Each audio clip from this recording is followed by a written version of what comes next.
everyone, today we're learning how to complete a half double crochet stitch. The half double crochet is one of the mainstays in crocheting and one that you'll probably come across in a lot of the patterns you're trying to complete. So we're going to go ahead and get right into it. In my previous tutorial, the single crochet tutorial, I go over how to hold your crochet hook and how to complete a foundation chain. So I'm just going to go ahead and jump straight into the stitch. The yarn we're using today is a recent obsession. We're using the Bernat Maker Home Decor. Now it's for home decor, but I've actually recently made a sweater out of it and I love it. So we're gonna go ahead and get started. And I will mention that I'm using my blue Odyssey Furls crochet hook.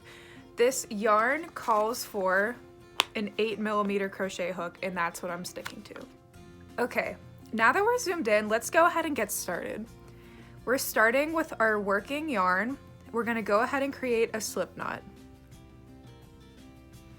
After that, we're gonna go ahead and place the slip knot on our hook and tighten it to our hook. Not too tight because you want enough room to work. I'm gonna go ahead and just make a chain of 5 chains. This is totally arbitrary, just wanted a small amount to be able to show turning the rows.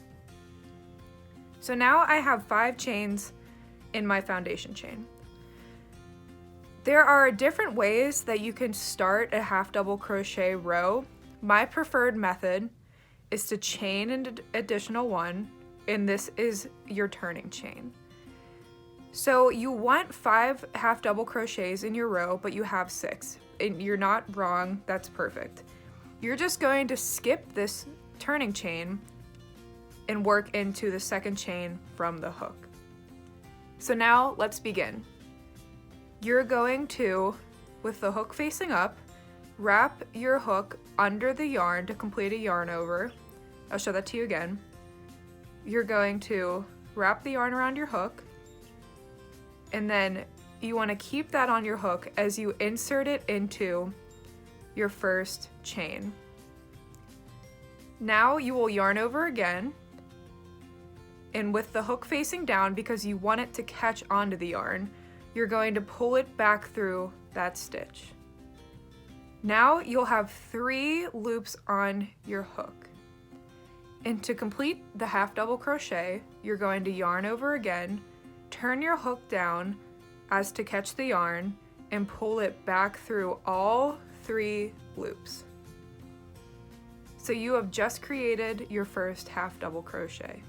I'm gonna go ahead and show that to you again. So now we're just continuing the row. All I'm gonna do is wrap my hook under the yarn to yarn over, insert the hook into the next stitch. I'm going to yarn over again, turn the hook down, or whichever direction you find easiest, to catch the yarn. That's the most important part. Pull it back through the stitch, leaving me with 3 loops on my hook. I'm then going to catch the yarn again and pull it through all 3 loops. So as you can see, I have 2 half double crochets. I'm going to work to the end of the row slowly so you can see the motions that go into the half double crochet, and then I'll show you how you can start your next row.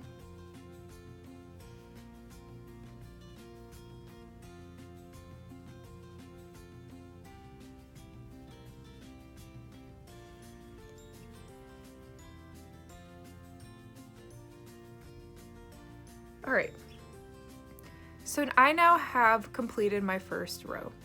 If you're just learning, a good way to double check if you've A, done it correctly, and B, have the right amount of stitches, you can go ahead and count the loops at the top. So I have 1, 2, 3, 4, 5. So I'm good to go on to my next row. So there are multiple ways to start a row, and this goes for most stitches.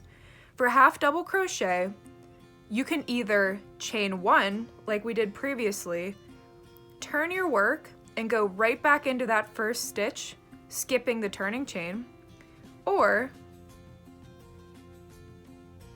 you can go ahead, chain 2, 1, 2, turn your work, skip the first stitch, and work into the next one. So I'll go ahead and complete this half double crochet. I usually like to chain one and work right back into that first stitch, as this can sometimes leave a gap. Now, on a piece that's 5 stitches, it's noticeable, but on a piece that's 30, 40, even 100 stitches, it's not that big a deal. So it's really just your preference. But I'm gonna go ahead and keep showing you how to work half double crochets by chaining one and using that as a turning chain. So now we're looking at the back side of our first row of half double crochets. The half double crochet is a great stitch because it's very clear where you're working into. It almost like makes a complete keyhole for you to work back into. So I'm gonna go ahead, yarn over, and insert into the very first stitch, excluding or not working into the turning chain. I'm going to yarn over again, pull through, leaving 3 loops on my hook, yarn over, making sure we catch the yarn, and go through all of them. I really keep emphasizing that you want to catch the yarn because as I've been teaching people previously, if I forget to mention it, the stitches just don't make sense because you'll yarn over, insert through, not turn the hook, not turn the hook, and then as you're pulling through, you're dropping everything. So it's really an essential part of crocheting any stitch, but I'll emphasize that here. I'm gonna go ahead and keep working slowly for the rest of this row, and then I'll go ahead and work a couple more rows to show you what this swatch will look like.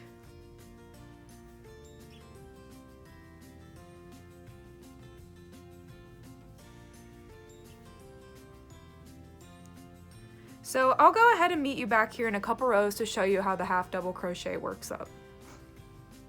So here you'll see I've worked 6 total rows of half double crochet. And the way you can count is, here's 1, 2, 3, 4, 5, and 6. If you're a new crocheter, it can help you to count as you go, as it could just take you a little while to familiarize yourself with how the different rows differentiate themselves from each other. But this is how the half double crochet works up, and I'm a big fan of half double crochet. I think it's hard not to be, as it's one of the main stitches, but it's a great and sturdy stitch. It will help you in a lot of projects, and I hope that this tutorial will help you be a master at half double crochet. Thanks for watching, and please subscribe to my channel.